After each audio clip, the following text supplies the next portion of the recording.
ഇത് ഋഷിരാജ് സിംഗ്. ഋഷിരാജ് സിംഗിനെ ഒരുവിധം മലയാളികൾക്കെല്ലാം അറിയാം.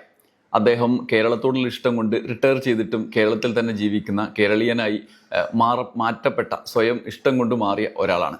അദ്ദേഹം റിട്ടയർ ചെയ്ത DGP എന്നുള്ള നിലയ്ക്ക് അപ്പുറത്ത് ഇപ്പോൾ സാമൂഹികമായി കുട്ടികളുടെ ലഹരി ഉപയോഗവുമായി ബന്ധപ്പെട്ടും മറ്റു പല പ്രശ്നങ്ങളിലും കുട്ടികളുടെ ഉന്നത വിദ്യാഭ്യാസം, അഡ്മിനിസ്ട്രേറ്റീവ് സർവീസ് ഒക്കെയായി ബന്ധപ്പെട്ട് പല കാര്യങ്ങളിലും അദ്ദേഹം ഇടപെടുന്നതും ഒരു സാമൂഹ്യ പ്രവർത്തനം എന്ന നിലയിൽ ചില കാര്യങ്ങൾ ചെയ്യുന്നതും ഒക്കെ നമ്മൾ കാണുന്നുണ്ട്. ഇതിനിടയിൽ ഉണ്ടായ ഒരു വിവാദം, അദ്ദേഹം ഒരു 30,000 രൂപയുടെ കണ്ണട മോഷ്ടിച്ചാൽ എങ്ങനെ ഉണ്ടാവും? നിങ്ങൾ വിശ്വസിക്കോ?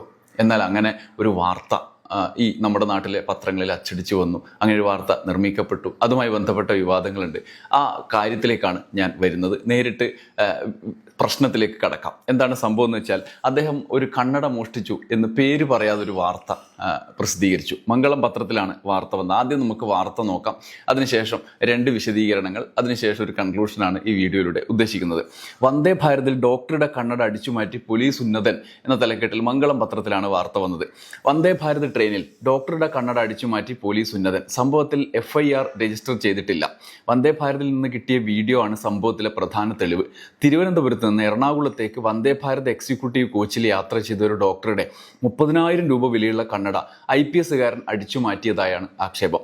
റെയിൽവേയെ ഡോക്ടർ പരാതി അറിയിച്ചെങ്കിലും ഫലമുണ്ടായില്ല എന്നാണ് സൂചന. തുടർന്ന് RPFന്, റെയിൽവേ പോലീസിന് പരാതി നൽകി. അതോടെ ആ ദിവസത്തെ ആ കോച്ചിലെ വീഡിയോ സമ്പൂർണ്ണമായും പരിശോധിച്ചു. ഡോക്ടർ ഇരുന്ന സീറ്റിന് അടുത്ത് നിന്ന് വന്ന ശേഷം പോലീസ് ഉന്നതൻ കണ്ണട പോക്കറ്റിലിട്ട് കൊണ്ടുപോവുകയായിരുന്നു. സംഭവം നടന്ന് ദിവസങ്ങൾക്ക് ശേഷവും കണ്ണട വന്ദേ ഭാരത് അധികൃതർക്ക് മടക്കി നൽകാനോ റെയിൽവേ പോലീസിനെ ഏൽപ്പിക്കാനോ പോലീസ് ഉന്നതൻ തയ്യാറായിട്ടില്ല. FIR ഇട്ട് തുടർ നടപടികൾ സ്വീകരിക്കേണ്ടതാണ് കേസെങ്കിലും പോലീസ് ഉന്നതൻ പ്രതിയായ സാഹചര്യത്തിൽ എന്ത് ചെയ്യണമെന്ന വിഷമവൃത്തത്തിലാണ് പോലീസ് നേതൃത്വം. ഇതാണ് വാർത്ത. ഈ വാർത്തയിൽ 3 പ്രധാനപ്പെട്ട കാര്യമുണ്ട്. ഒന്ന്, പോലീസ് ഉന്നത ഉദ്യോഗസ്ഥൻ അവിടെ നിന്ന് കണ്ണട എടുത്തു, പക്ഷേ അതുമായി ബന്ധപ്പെട്ട കേസ് കൊടുത്തിട്ടില്ല. അതിലൊരു പ്രധാന കാര്യം, ഒരുപക്ഷെ ഈ മാധ്യമപ്രവർത്തകൻ പോലും, റിപ്പോർട്ടർ പോലും തെറ്റിദ്ധരിക്കാൻ ഇടയായൊരു കാര്യം ഉണ്ടാവും. കാരണം ഈ വാർത്ത ഉൽപ്പാദിപ്പിച്ചൊരു കേന്ദ്രം ഉണ്ടാവുമല്ലോ, ആ കേന്ദ്രത്തിന് ഈ വാർത്ത കൊടുക്കുമ്പോൾ എന്താ പറയുക, ഒരു റിപ്പോർട്ടറുടെ പ്രാഥമിക ഉത്തരവാദിത്വം തെളിവുണ്ടോ എന്നാണ്. അപ്പോൾ തെളിവുണ്ട്, എന്താ, കണ്ണട എടുത്ത് പോകുന്ന വന്ദേ ഭാരതിലെ വിഷ്വൽ തെളിവുണ്ട്. കണ്ണട അവിടെ നിന്ന് എടുത്തു പോകുന്നു. അപ്പോൾ ഈ ഉന്നത ഉദ്യോഗസ്ഥൻ അവിടെ നിന്ന് കണ്ണട എടുത്തിട്ടുണ്ട്. നമുക്ക് റിപ്പോർട്ടർ എന്നുള്ള നിലയിൽ ആ തെളിവ് മാത്രമായിരിക്കും S നാരായണൻ നോക്കിയിട്ടുണ്ടാവുക. അപ്പോൾ ശരി, കണ്ണട എടുത്ത് പോയിട്ടുണ്ട്. ബാക്കി ഈ സോഴ്സിൽ നിന്നും കിട്ടുന്ന വിശദാംശം വെച്ചിട്ടാണ് ഇത് മോഷ്ടിച്ചതാണെന്ന് തീരുമാനിക്കുന്നത്. ഈ 3 കാര്യങ്ങൾ നിങ്ങൾ മനസ്സിൽ വെക്കുക. ഇനി രണ്ടാമത് ഈ വീഡിയോയിൽ നമ്മൾ പറയുന്നത്, പോലീസ് അസോസിയേഷൻ സംസ്ഥാന ജനറൽ സെക്രട്ടറി CR ബിജുവിൻ്റെ ഒരു ഫേസ്ബുക്ക് പോസ്റ്റാണ്. ഇന്നലെയാണ് ഈ വാർത്ത വരുന്നത്. ആ വാർത്ത വന്നതിന് തൊട്ട് പിന്നാലെ ബിജു ഫേസ്ബുക്കിൽ എന്താണ് എന്ന് വിശദീകരിക്കുകയാണ്. അദ്ദേഹം എഴുതിയത് ഇങ്ങനെയാണ്: വിരമിച്ച ഓഫീസറെ കുറിച്ചാണെങ്കിലും വാസ്തവ വിരുദ്ധ വാർത്ത അത്യന്തം ഖേദകരമാണ്.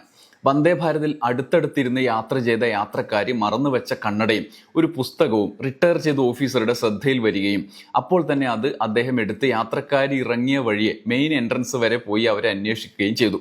യാത്രക്കാരിയെ കാണാതായതിനാൽ തിരികെ ട്രെയിനിൽ കയറുന്നതിന് അദ്ദേഹം ഓടിയെത്തിയപ്പോൾ വന്ദേ ഭാരത് ട്രെയിനിൻ്റെ ഡോർ അടഞ്ഞതിനാൽ അദ്ദേഹത്തിന് അതിൽ കയറി യാത്ര തുടരാൻ കഴിയാതെ വന്നു. അദ്ദേഹം തൊട്ടടുത്ത പ്ലാറ്റ്ഫോമിലുള്ള റെസ്റ്റോറൻറ്റിൽ കയറി റെസ്റ്റോറൻറ്റിലെ ജീവനക്കാരൻ്റെ കയ്യിൽ പുസ്തകവും കണ്ണട ഏൽപ്പിച്ചു. മറ്റൊരു ട്രെയിനിൽ ടിക്കറ്റ് എടുത്ത് ഈ വിരമിച്ച ഓഫീസർ യാത്ര തുടരുകയും ചെയ്തു. ഈ സമയം അദ്ദേഹത്തിൻ്റെ ലഗേജുകൾ വന്ദേ ഭാരതിൽ യാത്ര തുടരുകയായിരുന്നു. പേഴ്സ് ഉൾപ്പെടെ വന്ദേ ഭാരതിലായിപ്പോയി ഇദ്ദേഹം റെസ്റ്റോറൻറ്റിൽ നിന്ന് പണം കടം വാങ്ങിയാണ് ട്രെയിൻ ടിക്കറ്റ് പോലും എടുത്തത്. റെയിൽവേ പോലീസിന് അറിയിപ്പ് നൽകി അദ്ദേഹത്തിൻ്റെ സ്വന്തം ലഗേജുകൾ അദ്ദേഹം ഏറ്റെടുത്തു. വന്ദേ ഭാരതിലെ മാത്രമല്ല റെയിൽവേ സ്റ്റേഷനിലെയും CCTV ദൃശ്യങ്ങൾ പറയുന്ന വസ്തുതകളാണ് മുകളിൽ സൂചിപ്പിച്ചത്.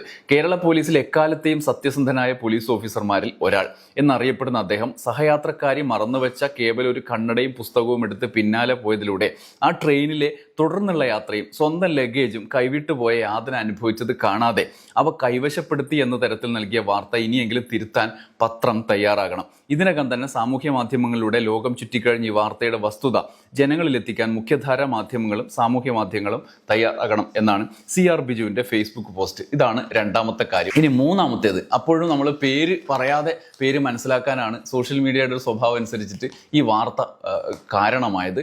അതായത് വ്യാജ പ്രചരണങ്ങൾക്ക് ഒരു ഉപകരണം എന്നുള്ള നിലയിൽ നമുക്കറിയാലോ, ചില അന്വേഷണ ഏജൻസികളൊക്കെ വാർത്തകൾ ചോർത്തി കൊടുക്കുന്നതും അതിൻ്റെ ആഖ്യാനങ്ങളും പ്രചരണങ്ങളും ഒക്കെ എങ്ങനെയാണ് നടക്കുക എന്ന് നമുക്കറിയില്ല. അതുപോലെ റെയിൽവേ പോലീസോ അല്ലെങ്കിൽ റെയിൽവേ വന്ദേ ഭാരതിൽ നിന്നും ഈ വിഷ്വൽ ചോർത്തി നൽകിയ ആളുകളോ പ്രത്യേക ലക്ഷ്യത്തോടു കൂടിയായിരിക്കും നൽകിയത്. എന്താണ് ഇതിൻ്റെ ബാക്കിയെന്ന് ഇത് ഒളിപ്പിച്ചു വെച്ചായിരിക്കും. അപ്പോൾ പത്രം എന്നുള്ള നിലയിൽ മംഗളം ഉടനെ തന്നെ ചാടിപ്പിടിച്ച് അത് റിപ്പോർട്ട് ചെയ്യുകയും ചെയ്തു. മാത്രമല്ല, സാമാന്യമായ ചില യുക്തിഭദ്രമല്ലാത്ത ചില തിരിച്ചുള്ള ചോദ്യങ്ങൾക്ക് ആ വാർത്തയിൽ ഉത്തരവുമില്ല. ഇനി മൂന്നാമത്തെ കാര്യം, മാതൃഭൂമിയിലെ ഇന്നത്തെ വാർത്തയാണ്.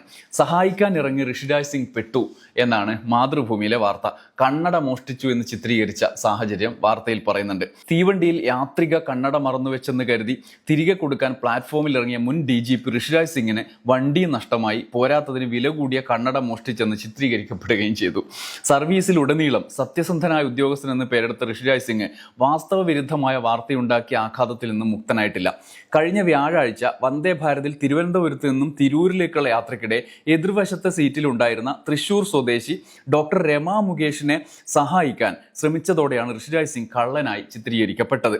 തീവണ്ടി എറണാകുളത്തെത്തിയപ്പോൾ ഡോക്ടറും ഒപ്പമുണ്ടായിരുന്ന ഭർത്താവും മകളും ഇറങ്ങാനൊരുങ്ങുന്നത് അദ്ദേഹം ശ്രദ്ധിച്ചു. അതുവരെ പുസ്തകം വായിച്ചിരുന്ന ഡോക്ടർ കണ്ണട ഊരി സീറ്റിന്റെ പൗച്ചിൽ വെച്ചു. ബാഗുകൾ എടുത്ത് മകൾക്കൊപ്പം ഇറങ്ങാനുള്ള തിരക്കിലായിരുന്നു. തീവണ്ടി സ്റ്റേഷനിൽ നിർത്തി അല്പനേരം കഴിഞ്ഞപ്പോഴാണ് ഡോക്ടറുടെ കണ്ണടയും പുസ്തകവും സീറ്റിന് സമീപം ഇരിക്കുന്നത് അദ്ദേഹം കണ്ടത്. മറന്നു വെച്ചതാണെന്ന് കരുതി തിരിച്ചേൽപ്പിക്കാൻ പിന്നാലെ ഋഷിരാജ് സിംഗും ട്രെയിനിൽ നിന്നും ഇറങ്ങി. എന്നാൽ ഒപ്പം യാത്ര ചേരുന്ന മകൾ എറണാകുളത്ത് ഇറങ്ങിയപ്പോൾ യാത്ര പറയാൻ വാതിലിനടുത്തേക്ക് നീങ്ങി ഡോക്ടറും ഭർത്താവും തീവണ്ടിയിൽ നിന്ന് ഇറങ്ങിയിരുന്നില്ല. അതായത് മകളെ ഇറക്കാൻ വേണ്ടിയിട്ടാണ് ലഗേജൊക്കെ എടുത്തിട്ട് പോയത്. മൂപ്പര് വിചാരിച്ചത് ഇറങ്ങിപ്പോയി എന്നാണ്. അപ്പോൾ മകളെ ഇറക്കി അവർ തിരിച്ച് വന്നു. വാതിലിന് സമീപത്ത് നിന്ന അതേസമയം ഋഷിരാജ് സിംഗ് ഇപ്പുറത്ത് എന്ത് ചെയ്ത് വാതിലിന് സമീപം പോയി ആളെ നോക്കി. അപ്പോൾ അവരെ കാണുന്നില്ല. അപ്പോൾ അവരങ്ങ് പോയിട്ടുണ്ടാവും എന്ന് ഋഷിരാജ് സിംഗ് വിചാരിച്ചു. വാതിലിന് സമീപത്ത് നിന്ന് ഇവരെ കാണാതെയാണ് ഋഷിരാജ് സിംഗ് പ്ലാറ്റ്ഫോമിൽ ഇവരെ തിരഞ്ഞത്. ഇതിനിടെ ഡോർ അടയുകയും വന്ദേ ഭാരത് നീങ്ങുകയും ചെയ്തു. സഹായിക്കാൻ ഇറങ്ങിയ ഋഷിരാജ് സിംഗിന് തീവണ്ടി നഷ്ടമായി. അദ്ദേഹത്തിന്റെ പേഴ്സും ഐഫോണും ബാഗും ഉൾപ്പെടെ വില കൂടിയ വസ്തുക്കൾ തീവണ്ടിയിലായി. പ്ലാറ്റ്ഫോമിലെ ഈറോഡ് റെസ്റ്റോറന്റിൽ എത്തിയ ഋഷിരാജ് സിംഗ് കണ്ണടയും പുസ്തകവും റെയിൽവേ പോലീസിന് കൈമാറാനുള്ള ഏർപ്പാട് ചെയ്തു. പരിചയമുള്ള മാനേജറിൽ നിന്ന് 500 രൂപ കടം വാങ്ങി അടുത്ത തീവണ്ടിയിൽ ടിക്കറ്റ് എടുത്തു. വന്ദേ ഭാരതിലുള്ള തന്റെ ബാഗും മൊബൈൽ ഫോണും തിരൂരിൽ തന്നെ കൂട്ടാനെത്തുന്ന വ്യക്തിക്ക് കൈമാറാനുള്ള ഏർപ്പാടും ചെയ്തു. തൃശ്ശൂരിൽ ഇറങ്ങിയ ഡോക്ടർ ഇവ കാണാനില്ലെന്ന് പരാതി നൽകി. തൊട്ടു പിന്നാലെ പോലീസ് ഡോക്ടറെ ബന്ധപ്പെടുകയും കണ്ണടയും പുസ്തകവും കിട്ടിയ വിവരം അറിയിക്കുകയും ചെയ്തു. മുൻ DGP ഋഷിരാജ് സിംഗ് ആണ് തന്റെ കണ്ണട തിരികെ ഏൽപ്പിച്ചതെന്ന് അറിഞ്ഞ ഡോക്ടർ അദ്ദേഹത്തെ വിളിച്ച് നന്ദി അറിയിച്ചു. ഇതിനിടെയാണ് മുതിർന്ന പോലീസ് ഉദ്യോഗസ്ഥർ യാത്രക്കാരിയുടെ 30,000 രൂപ വിലയുള്ള കണ്ണട മോഷ്ടിച്ചു എന്ന വാർത്ത ഒരു മാധ്യമം പ്രസിദ്ധീകരിച്ചത്, മംഗളം പ്രസിദ്ധീകരിച്ചത്. അതിൻ്റെ തുടർച്ചയായിട്ടാണ് ഇന്ന് മാതൃഭൂമിയിൽ വാർത്ത വന്നത്. നിങ്ങൾ ആലോചിച്ച് നോക്കൂ, ഒരു മനുഷ്യൻ്റെ ഒരു ഗതികേട് എന്നൊക്കെ നമ്മൾ പറയില്ലേ, അവസ്ഥ നോക്കൂ. ഒരു ആളെ സഹായിക്കാം എന്ന് വിചാരിച്ചിറങ്ങിയതാണ്. അവിടെ ചില കമ്മ്യൂണിക്കേഷൻ ഗ്യാപ്പുകൾ അല്ലെങ്കിൽ എന്താ പറയുക, കാഴ്ചയിലുള്ള ചില പ്രശ്നങ്ങൾ ഉണ്ടായി. അത് അവർ ഇറങ്ങിപ്പോയിരുന്നില്ല എന്നുള്ളതാണ്. യഥാർത്ഥത്തിൽ അവർ ഇറങ്ങിപ്പോയിരുന്നെങ്കിൽ മൂപ്പര് ചെയ്തത് ശരിയായിരുന്നു. അവർ ബാഗൊക്കെ എടുത്ത് പോവുകയാണ്, പക്ഷേ ആ കണ്ണടയും പിന്നെ പുസ്തകവും മാത്രം അവിടെ വെച്ചു. അപ്പോൾ ഇറങ്ങി ബാഗും മകളും ഭർത്താവും ഭാര്യയും ബാഗും എല്ലാം എടുത്ത് പോവാണ്. അപ്പം മകളെ ഇറക്കാൻ വേണ്ടിയിട്ടാണ് പോയത്. മൂപ്പര് വിചാരിച്ച് ഇവർ ഇറങ്ങി പോവാണ്.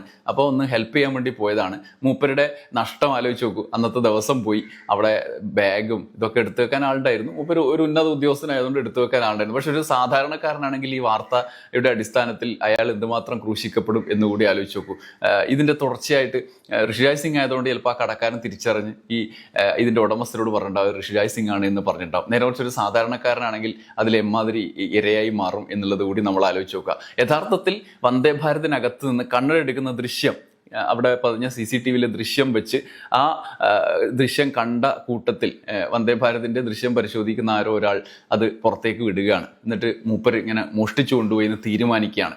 ഋഷിരാജ് സിംഗ് 30,000 രൂപയുടെ കണ്ണട മോഷ്ടിക്കുമെന്ന് തീരുമാനിക്കാനുള്ള ആദ്യത്തെ ആ ഒരു യുക്തിക്ക് തന്നെ പ്രശ്നമുണ്ട്. അത് ദുരൂഹമായൊരു യുക്തിയാണ്. അത് പിന്നെ വാർത്തയാക്കുമ്പോൾ തന്നെ അങ്ങനെ ഒരാളാണോ എന്ന് തിരിച്ചറിഞ്ഞിട്ടാണെങ്കിൽ വാർത്തയാക്കുമ്പോൾ അതിലും പ്രശ്നമുണ്ട്. അങ്ങനെ ഒരാൾ അങ്ങനെ ചെയ്യുമോ എന്നുള്ള പ്രാഥമികമായി അതൊന്ന് ചെക്ക് ചെയ്യാൻ വേണ്ടിയിട്ടുള്ള ഒരു ആലോചനയെങ്കിലും നടത്തണം എന്നുള്ളതാണ് പ്രധാനപ്പെട്ട കാര്യം. എന്തായാലും ഇങ്ങനെയുള്ള വാർത്തകൾ സ്വാഭാവികമായി നിരന്തരമായി എന്ന് തോന്നും വിധത്തിൽ വന്നുകൊണ്ടിരിക്കുന്ന കാലമാണ്.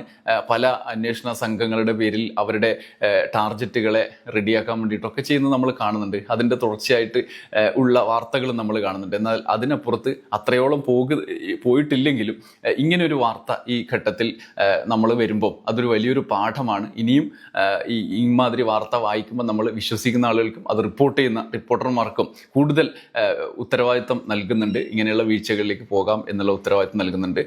ഇനിയിപ്പോൾ മംഗളത്തിൻ്റെ തിരുത്തൽ വരുമായിരിക്കും. അപ്പോഴത്തേക്കും ഋഷിരാജ് സിംഗിനോട് കലിപ്പിലെ ആളുകളൊക്കെ ഇത് വേറെ തരത്തിൽ പ്രചരിപ്പിക്കും. നമ്മൾ പറയുന്നത് പോലെ ഈ സത്യം ചെരുപ്പിട്ട് കഴിയുമ്പോഴേക്കും നുണ നാട് ചുറ്റിയിട്ടുണ്ടാവുന്ന പഴയ